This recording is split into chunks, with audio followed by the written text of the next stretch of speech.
Je peux comprendre que certains expriment leur souhait d'alternance, mais pour qui, quand on voit les acteurs politiques d'aujourd'hui, les anciens ministres qui ont transformé l'État guinéen en fabuleuse entreprise d'enrichissement personnel. La difficulté à combattre la corruption aujourd'hui tient à son caractère coutumier. Ils se contentent de nommer tous les maux dont ils sont en grande partie responsables sans proposer des remèdes.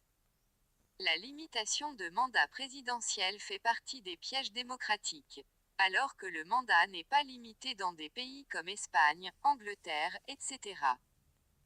Même le Royaume du Maroc connaît un progrès certain par rapport aux nombreux pays d'Afrique noire dont la Guinée.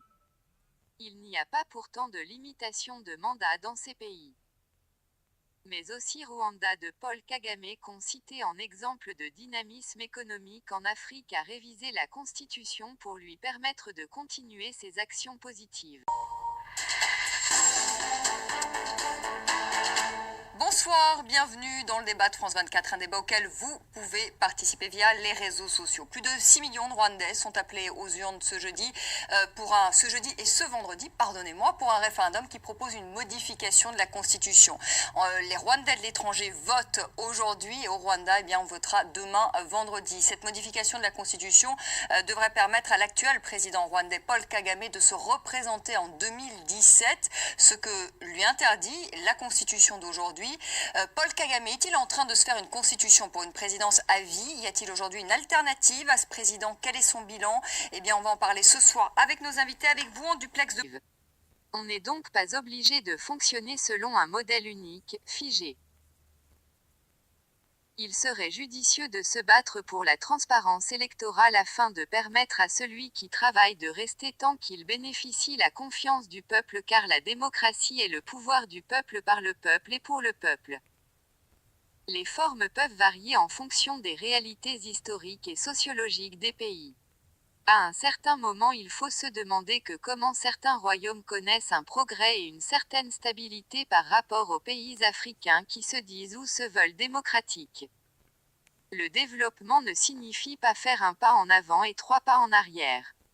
Or, favoriser le retour des anciens prédateurs de l'économie guinéenne au pouvoir serait un grand recul.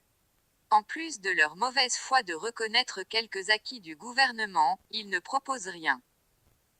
Toute personne qui dispose d'un discours où ses opposants guinéens font des propositions concrètes aux problèmes de société guinéenne est priée de me les transmettre. Leur seule préoccupation est la conquête du pouvoir à tout prix. J'en profite pour vous faire écouter la polémique suscitée par un des propos belliqueux tenus par Ousmane Gawal, un acteur clé de la cellule de communication de l'UFDG comme... Dans la vie politique, tant d'événements inattendus, bizarres, que la Guinée paraît fumer la moquette. Chez les GG, la politique, vie de société, les grandes gueules, pour l'intérêt de la Guinée.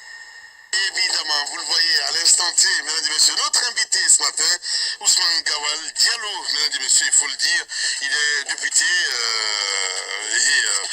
membre influent, on va dire, de l'UFDG. Bienvenue, monsieur le député, bonjour. Bonjour.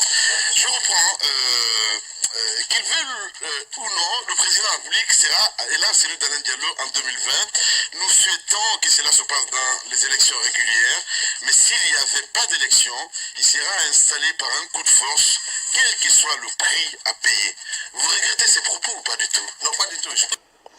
Alors la semaine dernière, Ousmane Gawal, qui est le coordinateur de la cellule communication de votre parti, a déclaré qu'il le veuille ou non, en 2020, le président de la République sera Cellou d'Alain Diallo. Nous souhaitons que cela se passe dans des élections régulières, mais s'il n'y avait pas d'élection, il sera installé par un coup de force, quel que soit le prix à payer. C'est le coordinateur de votre cellule de communication. Est-ce que ce sont des déclarations que vous validez? Non, je ne valide pas la deuxième. Malheureusement, la suite, on la connaît. La suite, ce sont ces propos, pas les mêmes propos, mais les propos tenus par le vice-président du parti, en l'occurrence Dr Fodé Ousou-Fofana, qui lui d'ailleurs parle de djihad. Les propos sont relayés. Comment se fait-il qu'au sein de l'UFDG, qui aspire à être l'alternance, comment on peut tenir de tels propos, et de votre côté et du côté de Fodé Oussou? Est-ce que vous n'êtes pas dans l'excès? On sent l'envie d'aller au pouvoir. Qu'est-ce qui se passe à l'UFDG? Or, comme disait Emmanuel Mounier dans L'éveil de l'Afrique noire, la démocratie formelle n'est rien sans la démocratie réelle, et la démocratie réelle pour l'Afrique s'appelle l'irrigation, l'agriculture, l'électrification, et non pas le bavardage de l'impuissance. Il faut donc à tout prix démocratique empêcher le retour des loups dans la bergerie. Les jeunes qui incarnent la vraie volonté du changement positif sont empêchés dans leur élan de gestation par les épigones du « système Conté » qui a transformé le général Lansana Conté en instrument de jeu politique. Le général Conté ne servait qu'à maquiller ses anciens prédateurs qui se sont recyclés en opposants politiques, prompts à réclamer tout ce qu'ils n'ont pas fait, et empêchent le président Condé qui se bat pour l'émergence de la Guinée. Je suis prêt à débattre avec n'importe qui sur les acquis de la présidence Condé par rapport au bilan qu'il a hérité. Car le développement reste un idéal qui n'est jamais atteint, on le comprend mieux dans la comparaison. Refuser cela relèverait d'une stratégie déguisée qui consiste à masquer des responsabilités dans le désastre politique et économique de la Guinée. On ne peut pas continuer de mettre un pare-feu entre les réalités brûlantes de la Guinée et les causes.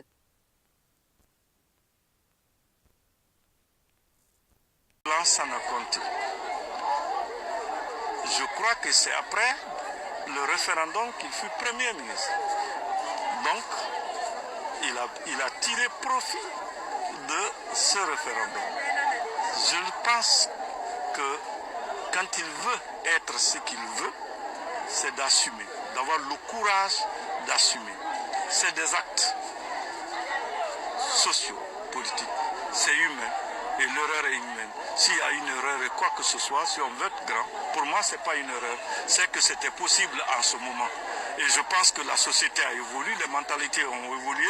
Ce qui pouvait se passer hier peut ne pas se passer aujourd'hui. Il a dit qu'il l'a fait par solidarité gouvernementale. Ce que je n'ai pas apprécié, s'il était contre, qu'est-ce que dans un gouvernement où tu es, où tu démissionnes, il était libre de faire ce qu'il voulait faire. Fala, à un moment donné, a démissionné. Il a aussi dit qu'il était qu'un simple technocrate, il n'était pas trop moulé dans la politique. Vous qui le connaissiez à l'époque, est-ce que vous pensez qu'il n'était qu'un simple... Un poste ministériel est un poste politique. C'est un poste politique. On est ministre, on a une équipe de technocrates, on a un bureau de stratégie et tout ça. Le secrétaire général est plus technocrate que le machin est plus technocrate que le ministre. Le ministre, lui, donne les grandes lignes. C'est un poste politique. On ne peut pas le dire. Il est technocrate, certes, je le concède, mais il doit assumer ses actes. S'il l'a fait, il n'a pas à le regretter.